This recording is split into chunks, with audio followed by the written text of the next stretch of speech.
Hello everyone, मैं विनय Upadhyay present कर रहा हूँ और हम लोग करेंगे, जैसे कि आपको पता है, मिशन यूपीएससी 2023 हिंदी मीडियम वालों के लिए मैं करा रहा हूँ। द हिंदू न्यूज़पेपर से इंपॉर्टेंट करंट अफेयर्स हम लोग देख रहे हैं अपने प्रीलिम्स पॉइंट्स ऑफ व्यू से।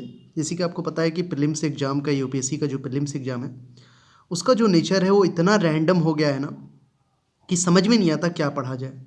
वैसे मैं हमेशा हिंट करते रहता हूँ कि 3 चीज़ पे आपको फोकस करना है: इकॉनमी, इन्वायरमेंट और पॉलिटी, ईईपी। करंट अफेयर्स बस काम भर पढ़ो, उतना करंट अफेयर्स में पीएचडी करने की जरूरत नहीं। बिना करंट अफेयर्स के भी आप यूपीएससी का प्रीलिम्स कर सकते हो अगर आपका स्टैटिक स्ट्रांग रहेगा तो इसमें हम लोग देखेंगे 1 जून से लेकर 18 जून तक तो मैंने करा दिया ना। 19 और 20 जून दोनों दिन का देखेंगे, जिसमें रुक्मिणी कृष्ण यात्रा, ये जून 18, कौसानी उत्तराखंड, शतरंज,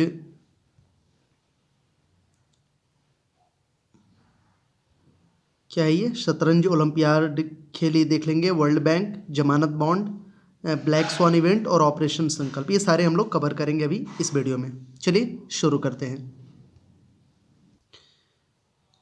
चलो आगे बढ़ने से पहले एक क्वेश्चन मैं पूछ ले रहा हूँ, इसका आंसर कमेंट सेक्शन में करना। चुनाव कानून संशोधन अधिनियम 2021 के संदर्भ में निम्नलिखित कथन पे विचार करना है। आपको पहला दिया हुआ है कथन: सेवा मतदाताओं की पत्नियों के लिए भाषा को जीवन साथी द्वारा प्रतिस्थापित किया जाएगा। दूसरा है कि मतदाता सूची को अद्यतन करने के लिए 4 योग्यता तिथियां होंगी, जिनमें जनवरी, मार्च, जून, अक्टूबर के महीने का पहला दिन शामिल है। न्यूज़पेपर पढ़ रहे हो ना, तो उसी में से लिया है मैंने। ऊपर दिए गए कथनों में कौन सा सही है, ये देख लो ध्यान से, ये दोनों स्टेटमेंट, और आपको 4 ऑप्शन ऐसा कुछ है। इसमें से आंसर करना है आपको कि केवल एक सही, केवल 2 सही, दोनों या दोनों नहीं। आंसर करो कमेंट सेक्शन में, फिर शुरू करते हैं हम लोग। तो चलिए देखते हैं प्रारंभिक परीक्षा के लिए, प्रीलिम्स के लिए कुछ इंपॉर्टेंट फैक्ट्स। ये बड़ा चर्चा में है रुक्मिणी कृष्ण यात्रा। ऐसे सवाल आ रहे हैं यूपीएससी में, अगर प्रीवियस ईयर क्वेश्चन सब देख रहे होंगे तो क्या है, इसको समझने की कोशिश करते हैं। राष्ट्रीय स्मारक प्राधिकरण जो है एनएमए, अरुणाचल प्रदेश और गुजरात के बीच रुक्मिणी कृष्ण यात्रा को मजबूत करने पर काम करेगा। यही रुक्मिणी कृष्ण यात्रा, अरुणाचल प्रदेश और गुजरात के बीच रुक्मिणी कृष्ण यात्रा को मजबूत करने पर काम करेगा। इसका उद्देश्य राष्ट्रीय एकता की अवधारणा को बढ़ावा देना होगा। क्या है इसका उद्देश्य? इसका उद्देश्य राष्ट्रीय एकता की अवधारणा को बढ़ावा देना होगा और पीएम मोदी द्वारा परिकल्पित एक भारत श्रेष्ठ भारत पहल पर जागरूकता पैदा करना है। रुक्मिणी के भगवान कृष्ण से विवाह की सुंदर कथा आज भी इदू मिश्मी आदिवासी समुदाय द्वारा गाई जाती है। ठीक है, रुक्मिणी आपको पता होगा कि जो है वहीं अरुणाचल प्रदेश से ही थी और भगवान कृष्ण का बहुत अच्छा संबंध गुजरात से रहा है, तो इसीलिए शुरू किया गया है। पोरबंदर में अरुणाचल की रुक्मिणी के साथ कृष्ण विवाह भी मनाया जाता है, तो ये ध्यान देना, ये इंपॉर्टेंट हो जाएगा आपके लिए। तो यहाँ से सवाल यही हो सकता है कि रुक्मिणी कृष्ण यात्रा तो अरुणाचल प्रदेश और गुजरात के बीच शुरू हुआ है। किसने शुरू किया है? राष्ट्रीय स्मारक प्राधिकरण ने। किस लिए? तो इसका उद्देश्य राष्ट्रीय एकता की अवधारणा को बढ़ावा देना है। Got it? अभी एक चर्चा में है जून 10th, ये क्या है? फ्रीडम डे 19 जून, यहाँ पे आप देख सकते हो। लगभग 4 दशक में बनाए गए पहले नए संघीय अवकाश के रूप में जूनेथिन 1 वर्ष पूरा करता है। जून 10 जून और 19वीं का बंदरगाह अमेरिका में गुलामी के अंत का सबसे पुराना राष्ट्रीय स्तर पर। जून 10 क्या है? जून और 19वीं का बंदरगाह अमेरिका में गुलामी के अंत का सबसे पुराना राष्ट्रीय स्तर पर मनाया जाने वाला स्मरणोत्सव है, जो अफ्रीकी अमेरिकियों के लिए स्वतंत्रता का प्रतिनिधित्व करता है। हर साल 19 जून को ये मनाया जाता है। इसे मुक्ति दिवस या जूनेटिनवें स्वतंत्रता दिवस के रूप में भी मनाया जाता है। तो इसको देख लेना अगर आपके नोट्स में ये है कि नहीं। इस वीडियो का बनाने का मेरा पर्पस यही है, रिवीजन, और अगर आप डेली बेसिस पे न्यूज़पेपर पढ़ रहे हो तो ये सारे पॉइंट्स आप में हैं कि नहीं। अभी के पॉइंट बड़ा चर्चा में, कौसानी उत्तराखंड में एक जगह है। बढ़ती गर्मी और बदलते बारिश चक्र ने इस क्षेत्र को काफ़ी प्रभावित किया है। महात्मा गांधी जून 1929 में आंध्र प्रदेश में यहाँ पहुँचे थे। उन्होंने इस जगह को भारत का स्विट्जरलैंड कहा था। उन्होंने यहाँ श्रीमद् भागवत गीता पर आधारित अपनी प्रसिद्ध पुस्तक अनाशक्ति योग की रचना की थी, जो कि श्रीमद् भागवत गीता पर आधारित थी। अनाशक्ति आश्रम के अलावा जहाँ गांधी जी ठहरे थे, वहाँ सुमित्रा नंदन पंत गैलरी है, जो यहाँ पैदा हुए महान हिंदी कवि को समर्पित एक संग्रहालय है। पंत की कविता प्रकृति की सुंदरता को प्रेरित और रोमानियत के लिए जानी जाती है। तो इसको देख लेना आप ध्यान से। ये शतरंज ओलंपियाड खेल, स्पोर्ट्स से 2-3 क्वेश्चन आ गए थे, लेकिन इसकी जो हिस्टोरिकल बैकग्राउंड है उसको समझना है। इस साल पहली बार भारत शतरंज ओलंपियाड खेलों की मेज़बानी कर रहा है। आपको पता है वो ख़त्म भी हो गया है। करंट अफेयर्स वाले वीडियो में मैंने उसमें डिटेल में समझा दिया था। तो घटना मूल रूप से रूस में निर्धारित की गई थी। ये शतरंज का इतिहास को अगर बात करें हम लोग, तो शतरंज का इतिहास, भारत को शतरंज का जन्म स्थान माना जाता है। इसकी उत्पत्ति लगभग 1500 साल पहले भारत में इसके सबसे पहले ज्ञात पूर्ववर्ती चतुरंगा कहलाती है। भारत से यहाँ फारस में फैल गया। यह खेल लगभग 1500 ईस्वी तक अपने वर्तमान स्वरूप में लगभग विकसित हो गया है। भारत ही है शतरंज का जन्मदाता। अब इसको समझते हैं ये क्या है।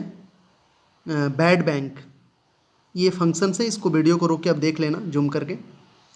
तो एक बैड बैंक एक एसेट रिकंस्ट्रक्शन कंपनी है, एआरसी है, जो बैंकों और वित्तीय संस्थानों द्वारा रखी गई जोखिम भरी संपत्तियों को अलग करती है।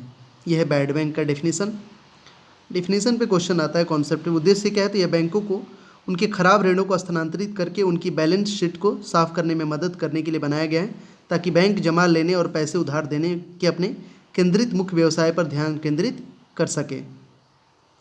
आगे है कि भारत सरकार ने 2 नई ऐसी संस्थाओं की स्थापना की है। एनआरसीएल यह विभिन्न चरणों में विभिन्न वाणिज्यिक बैंकों से दबावग्रस्त आस्तियों का अधिग्रहण करेगा। अगला है IDRCL, India debt resolution company limited, तब बाजार में दबाव बनाने वाली संपत्तियों को बेचने की कोशिश करेगी।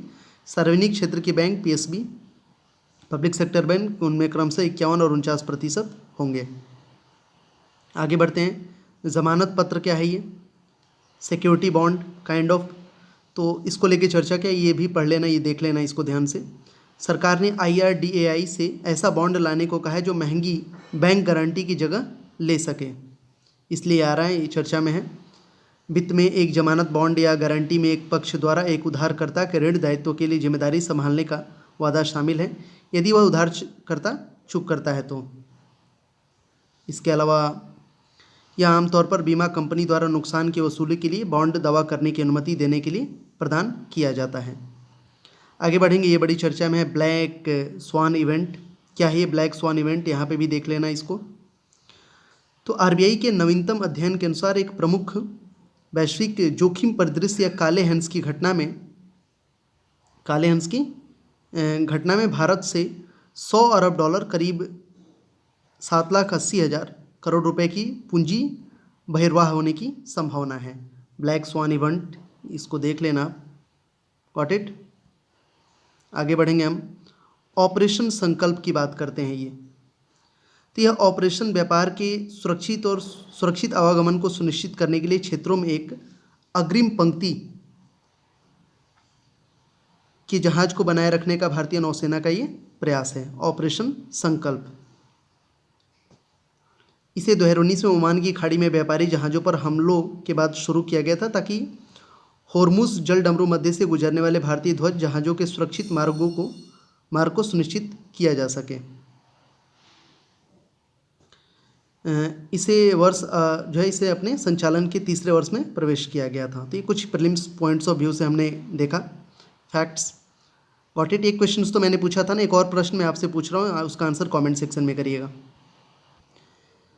अगर आप डेली बेसिस पे प्रीवियस ईयर क्वेश्चंस देख रहे हो, इसका मैं सीरीज भी शुरू किया हूँ जिसमें इकोलॉजी और इन्वायरमेंट मैंने कवर कराया अभी। तो एक क्वेश्चन आया हुआ था बैंक बोर्ड ब्यूरो को लेकर, और अभी हाल ही में बैंक बोर्ड ब्यूरो का नाम चेंज हुआ है, तो यहाँ से सवाल बनता है। तो ये प्रीवियस ईयर वाला क्वेश्चन है कि इससे किस संदर्भ में निम्नलिखित में से कौन सा कथन सही है। 3 स्टेटमेंट दिए हुए हैं कि आरबीआई के गवर्नर ट्रिपल बी के अध्यक्ष हैं।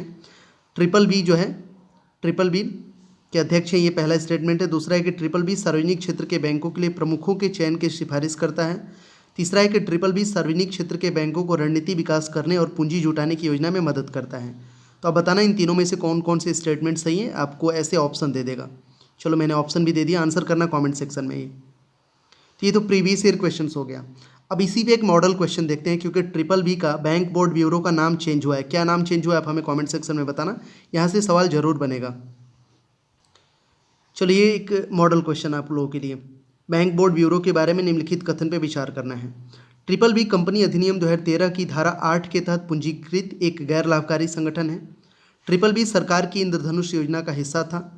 दूसरा स्टेटमेंट है, पहला देख लिया। तीसरा स्टेटमेंट है कि यह सार्वजनिक क्षेत्र के बैंकों और राज्य के स्वामित्व वाले वित्तीय संस्थानों को पूर्णकालिक निदेशकों के साथ साथ गैर कार्यकारी अध्यक्षों की नियुक्ति करने के लिए सिफारिश करेगा। तो इन तीनों में से कौन सा स्टेटमेंट सही है बताना कमेंट सेक्शन में। आपको ऑप्शन में दे दे रहा हूँ, ये कौन सा सही है। 1 और 2, 2 और 3, 1 और 3, 2 और 3, कमेंट सेक्शन में आंसर करना है आपको। तो 2-3 क्वेश्चंस तो मैंने पूछ ही दिए। एक और प्रश्न देखते हैं। चलो ये आप लोग के लिए आखिरी क्वेश्चन, ये भी होमवर्क ही रहेगा। बहुत सारे क्वेश्चन। तीस्ता नदी के संदर्भ में निम्नलिखित कथन पे विचार करिए। तीस्ता नदी गंगा नदी की सहायक नदी है। दूसरा स्टेटमेंट है, सिक्किम में हिमालय से निकलती है और बांग्लादेश में प्रवेश करने से पहले असम से होकर दक्षिण की ओर बहती है। अब इसमें कौन से कथन सही नहीं है, ध्यान देना, सही नहीं है। इन दोनों में से कौन गलत है ये बताना है।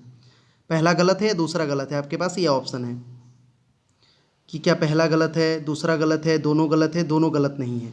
आंसर करो कमेंट सेक्शन में। Thanks for watching this video. और इसके लिए प्रीलिम्स फैक्ट्स के लिए मैंने ऑलरेडी अलग से प्लेलिस्ट बना दिया है। उस प्लेलिस्ट में जाके पीछे के सभी वीडियोस को देखो। और ऐसे ही अब क्या करूँगा ना, प्रीलिम्स फैक्ट्स वाले वीडियो में 3-4 ऐसे क्वेश्चंस मैं आपसे पूछूंगा।